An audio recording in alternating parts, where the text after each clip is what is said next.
नमस्कार, अरुणाचल समाचार में आपका स्वागत है। मैं हूं यारमता सिंह। आइए बुलेटिन में सबसे पहले देखते हैं मुख्य समाचार।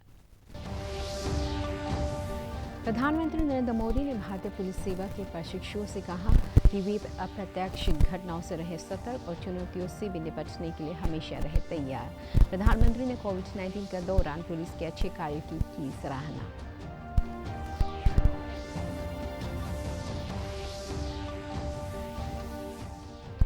Tomo Riba institute of health and medical sciences TRIMS में पायलट परियोजना के आधार पर टेलीमेडिसिन सेवाओं की हुई शुरुआत। प्रदेश के स्वास्थ्य मंत्री आलो लिबांग ने कहा, टेलीमेडिसिन सेवाएं राज्य के लिए हो सकती है बहुत मददगार।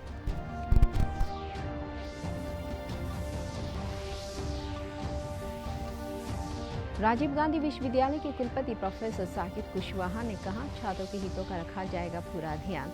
छात्रों से आंदोलन वापस लेने की अपील। कुलपति ने कहा, विश्वविद्यालय में अक्टूबर से दोबारा कक्षाएं शुरू करने की है योजना।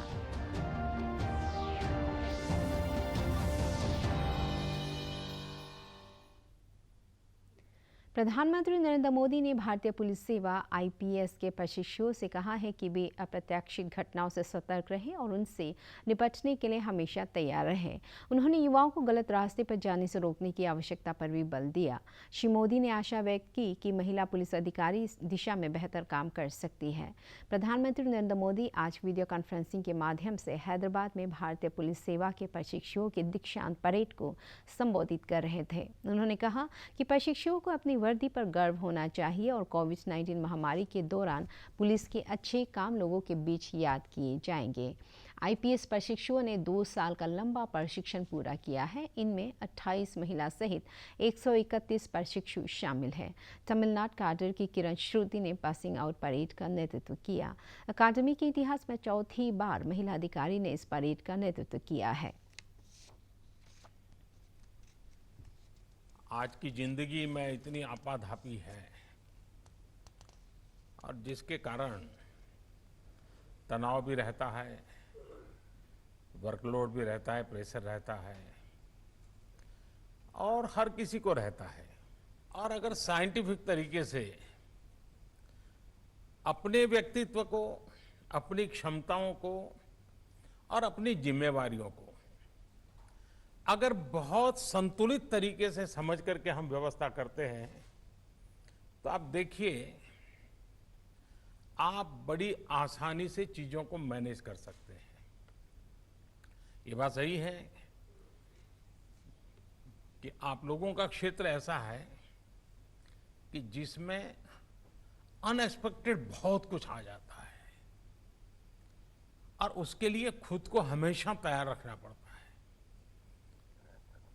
और इसके लिए रेगुलरली ट्रेनिंग होना जरूरी है। हिंदुस्तान के सामान्य मानवी के मन में पुलिस मतलब डंडा, पुलिस मतलब तू मैं, पुलिस मतलब जुल्म, ये बाय एंड लार्ज छवि बन चुकी थी। इसका मतलब ये नहीं कि समय समय पर पुलिस ने मानवता के काम नहीं किए हैं, लेकिन इसका कभी कलेक्टिव इम्पैक्ट समाज जीवन पे आया नहीं। मैं तो चाहूंगा कि हर पुलिस थाने में, वहां की स्कूलों के माध्यम से, कि कोरोना के कालखंड में हमारे इलाके के पुलिस के लोगों ने कैसे मदद की, हस्तलिखित अंक तैयार करें, थाने को आकर के भेंट दें। आप देखिए, ये विरासत बन जाएगी और देश भर के हर पुलिस थाने से वहां पर कोरोना काल में मानवता के जो काम हुए हैं उसको अगर लिख लें, फिर उसको ऑनलाइन व्यवस्था करें, आप देखिए ये एक आपकी बहुत बड़ी अमानत बन जाएगी। सेना अध्यक्ष जनरल एम नरवणे लेह के 2 दिन के दौरे पर हैं। जनरल नरवणे ने कल पूर्वी लद्दाख क्षेत्र में अग्रिम और रणनीतिक रूप से महत्वपूर्ण चौकियों का दौरा किया। सेनाध्यक्ष ने स्थिति की विस्तृत समीक्षा की तथा मुख्यालय और तनावग्रस्त क्षेत्र में तैनात कमांडरों के साथ विचार विमर्श किया। सेनाध्यक्ष का दौरा जमीनी स्थिति और संचालन तैयारियों की समीक्षा पूर्वी लद्दाख में तनाव दूर करने के लिए भारत और चीन के बीच चुशुल या किसी अन्य स्थान पर होने वाली बातचीत को प्रभावित करेगी। नाजुक है, गंभीर है, लेकिन हम लगातार इसके बारे में सोच विचार कर रहे हैं और हमारी सुरक्षा के लिए हमने कुछ एहतियाती कदम उठाए थे और इससे हमें भरोसा है कि स्थिति कायम रहेगी और जो भी हमने कदम उठाए हैं वो हमने LAC के ऊपर उठाए हैं। जवानों का मनोबल बहुत ऊंचा है और वो हर चुनौती का सामना करने के लिए तैयार है और मैं यकीनन कह सकता हूं कि हमारे जवान सबसे अच्छे जवान हैं। जो यथास्थिति है उसको हम बरकरार रखेंगे और इसको बरकरार रखने के लिए अलग अलग ज़रिए से बातचीत चल रही है, मिलिट्री लेवल पर भी, डिप्लोमेटिक लेवल पर भी, और हमें पूरा यकीन है कि जो अभी समस्या खड़ी हुई है उसको बातचीत के ज़रिए पूरी तरीके से हल किया जा सकता है। राज्य के स्वास्थ्य मंत्री आलो लिबांग ने आज Tomo Riba institute of health and medical sciences TRIMS में पायलट परियोजना के आधार पर टेलीमेडिसिन सेवाओं की शुरुआत की। इस परियोजना के जरिए दूरदराज के इलाकों में प्राथमिक स्वास्थ्य केंद्रों में इलाज के लिए आने वाले लोगों को विशेषज्ञ चिकित्सीय सेवाएं उपलब्ध कराई जाएगी। स्वास्थ्य मंत्री आलो लिबांग ने कहा कि टेलीमेडिसिन सेवाएं राज्य के लिए वरदान साबित हो सकती है। स्वास्थ्य मंत्री ने अन्य वरिष्ठ अधिकारियों के साथ ट्रिम्स में बनाए गए टेलीमेडिसिन हब का निरीक्षण किया और वहां उपलब्ध सुविधाओं के बारे में जानकारी प्राप्त की। आज हॉस्पिटल में हम लोग जो टेलीमेडिसिन का हब है उसको हम लोग आज शुरू करने के लिए शुरू किया है। तो आज से सार्टो जो वेलनेस सेंटर उसी से यहाँ ईटानगर नाहरलगुन यहाँ टीम्स में बैठ के जो हमारा डॉक्टर्स को और जो नर्सेस को इन लोग बात कर सकेगा, कंसल्टेंट कर सकेगा, उसको हम लोग आज उद्घाटन किया है। सार्ट वेलनेस सेंटर हम लोग बने के जैसा नामसाई, वाप्रो, कुंडी और महादेवपुर वो सब का हम लोग आज से शुरू किया है वो मॉडरेट रूट में। उसमें और ठीक होने से और सारा जितना wellness centre across the state में है 130 वेलनेस सेंटर है, उसको भी कनेक्शन करेगा हम। तो इससे हमारा डॉक्टर लोग का प्रॉब्लम को वहाँ में जो इन लोग डायग्नोस करके प्रॉब्लम मिलने से थोड़ा डिसीजन नहीं ले लेंगे तो यहाँ से हम लोग एक्सपर्ट को इन लोग कंसल्ट करके बेनिफिट मिलेगा। और जो वेलनेस सेंटर में जो नर्सेस लोग जो पेशेंट्स लोग बैठेंगे इन लोग भी जो पेशेंट को देख के उसी मुताबिक इन लोग देख के यहाँ में रिपोर्ट दे देगा और क्या प्रिस्क्रिप्शन देना पड़ेगा इन लोग यहाँ से सपोर्ट दे देगा। राज्य में कोविड-19 संक्रमण के कारण एक और व्यक्ति की मृत्यु हो जाने के बाद मरने वालों की संख्या बढ़कर 8 हो गई है। इधर राज्य में कोविड संक्रमण के एक दिन में अब तक के सबसे ज़्यादा 214 मामले दर्ज किए गए हैं, जिससे राज्य में कोविड संक्रमण के सक्रिय मामलों की संख्या बढ़कर लगभग 1400 हो गई है। राज्य के स्वास्थ्य सेवा निदेशालय के अनुसार कोविड संक्रमण के कारण चिंपू स्थित डेडिकेटेड कोविड अस्पताल में भर्ती 70 वर्षीय मरीज की गुरुवार को मृत्यु हो गई। हालांकि वो पहले से ही हृदय रोग से पीड़ित थे। उधर राज्य के 18 जिलों से कुल आए 214 नए मामलों में सबसे ज्यादा 46 मामले ईटानगर राजधानी क्षेत्र से दर्ज किए गए, जबकि तिराप से 37, वेस्ट सियांग से 36 और चांगलांग से 28 मामले सामने आए हैं। वहीं पकमुपारी जिले से कोविड संक्रमण के 19 नए मामले दर्ज किए गए हैं। राज्य में कोविड से ठीक होने वाले मरीजों की दर 69.23% हो गई है। प्रदेश में कोविड जांच के लिए अब तक 1,77,000 से ज्यादा लोगों के नमूने लिए जा चुके हैं। वेस्ट कामेंग जिले के जिला चिकित्सा अधिकारी डॉक्टर डोंडू वांगे ने कहा कि जिले में कोविड-19 संक्रमण के प्रसार को रोकने के लिए दिशा निर्देशों का पालन सुनिश्चित किया गया है और संक्रमण के इलाज के लिए सभी आवश्यक सुविधाएं उपलब्ध कराई जा रही है। हम लोगों का फिगर कुछ इस तरह का है। बोमदिला में 52 है एक्टिव केसेस एंड वालोकुंग में 13 है, सिंचुंग में 1 है, नाफरा में 4 है। टोटल वेस्ट कामेंग में सिविलियन पॉपुलेशन में 70 एक्टिव केसेस चल रहा है। तो बोमला का 52 केसेस अभी जो है ये इसमें कुछ सिम्टोमेटिक है, कुछ एसिम्टोमेटिक इनफेक्ट ज़्यादा है। तो अभी आपका हम लोग ये पुराने SOP को फॉलो करके 10 डेज में टेस्ट करके फिर उसको आगे बढ़ रहा था, बट अभी ये लेटेस्ट SOP का मुताबिक 10 डेज का अंदर में अगर ये एसिम्टोमेटिक और fever, no fever for 3 days, या ऑक्सीजन का जरूरत नहीं है, ऑक्सीजन का SpO2 लेवल अगर नॉर्मल रहता फॉर 4 days और मोर, तो ऐसे पेशेंट्स को बिना टेस्ट किए हुए भी हम उसको डिस्चार्ज कर सकता है आफ्टर 10 days। तो इतना कोई घबराने का बात तो नहीं है, क्योंकि सब तो ट्रेसेबल है। प्राइमरी कॉन्टैक्ट को हम लोग आइडेंटिफाई किया हुआ है, कोई कम्युनिटी ट्रांसमिशन का कोई शंका नहीं है। ये तो लोकल ट्रांसमिशन नहीं है, नॉन सोर्स से एक दूसरा को ये किया हुआ है, लगा हुआ है। प्राइमरी कॉन्टैक्ट से ही हम लोग का ज़्यादातर पॉजिटिविटी मिला हुआ है, इसीलिए इतना कोई घबराने का बात नहीं। Situation is very much under control. उधर बंदरदेवा चेक गेट पर लोगों की आवाजाही में हो रही बढ़ोतरी के बाद गेट पर भारी भीड़ देखी जा रही है। लोगों की लंबी कतारों के कारण वहां कई बार सोशल डिस्टेंसिंग के निर्देशों का सही ढंग से पालन नहीं किया जा रहा है।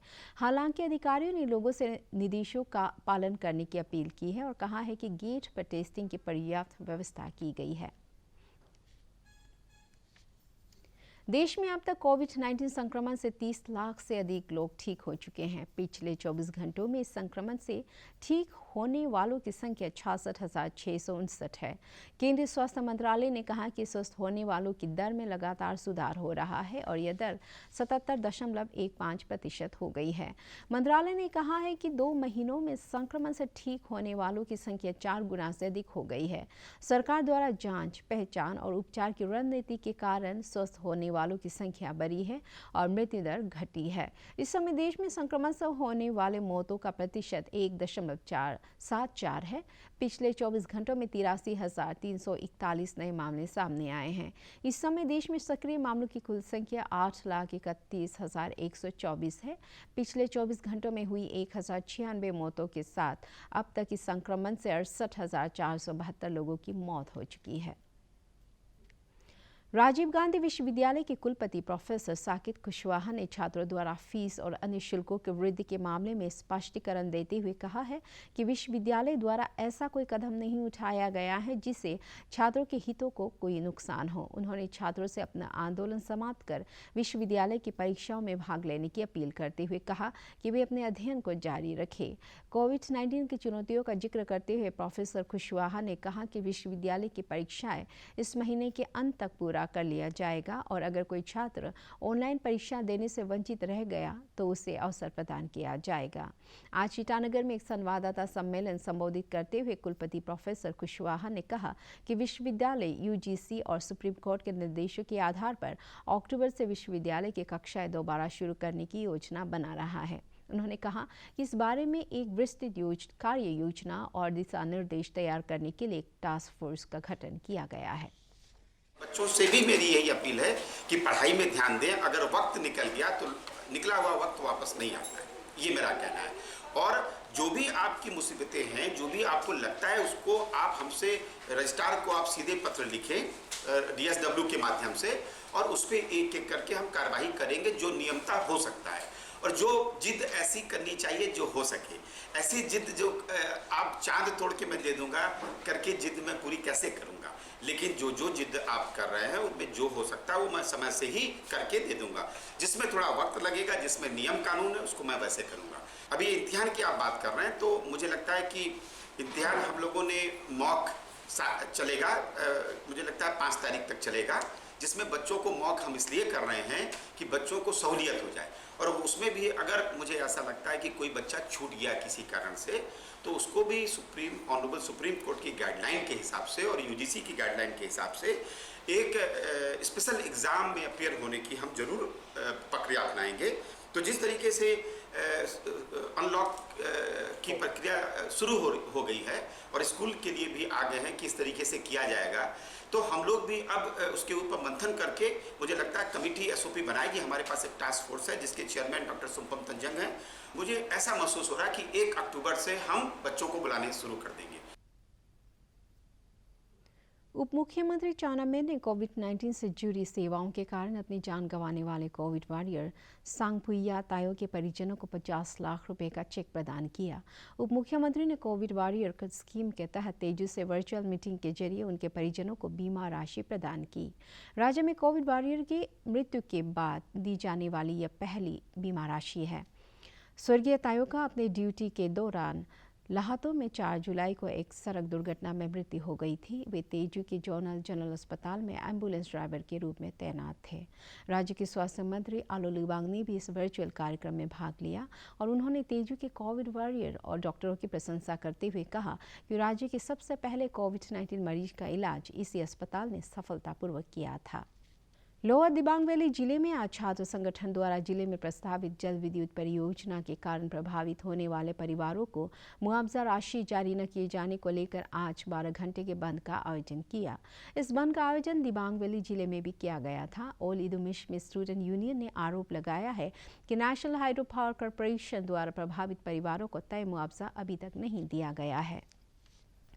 संगठन ने 2880 मेगावाट क्षमता के प्रस्तावित बहुउद्देशीय बांध परियोजना के कारण प्रभावित परिवारों के लिए तय किए गए कार्यक्रमों को उचित तरीके से लागू न करने के आरोप लगाते हुए इस मामले में तत्काल कार्रवाई की मांग की है। संगठन ने इससे पहले आज मुख्य बाजार से NHPC कार्यालय तक रैली भी निकाली।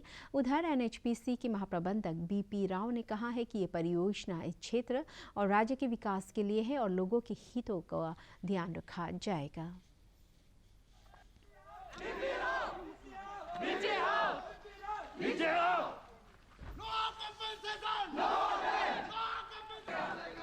जो हम लोग का राइट है मिलना चाहिए, हमारा राइट को मैनिपुलेट कर रहा है, इसीलिए हम लोग आज पूरा डैम अफेक्टेड फैमिली के साथ स्टूडेंट यूनियन कोलैबोरेट विद हम लोग आज 2 डिस्ट्रिक्ट बंद किया है और ये चलता रहेगा जब तक हम लोग का स्टिल हम लोग का डिमांड फुलफिल नहीं होगा। हम लोग इसको ऐसे कैरी ऑन करेगा, आगे भी करते रहेगा और ये हमारा भी जस्टिफाइड, क्योंकि 15 सेक्टर के लिए आपने ये लोअर दिबांग का 320 करोड़ किया है, 17 सेक्टर के लिए आपने दे दिया है 1600 करोड़ है। 1700 को 1600 देते हो, 1500 को 300 देते हो। अब फॉरेस्ट मोटा मोटी सेम है। That means something major omission is done and that needs to rectified. हम स्टेट को बोला, स्टेट ने देखा कि they could understand there is a major lax on the part of assessing the award, तो उन्होंने तुरंत इसको अवार्ड को विड्रॉ कर लिया है। विड्रॉ करके डीसी को बोला भाई अवार्ड कैंसिल कर दिया, अब इसको री एसेस करके अवार्ड फाइनल करो। अरुणाचल समाचार के आज के अंक में इतना ही। हम कल फिर हाजिर होंगे अरुणाचल और देश दुनिया की खबरों के साथ। आप देखते रहिए अरुण प्रभा। नमस्कार।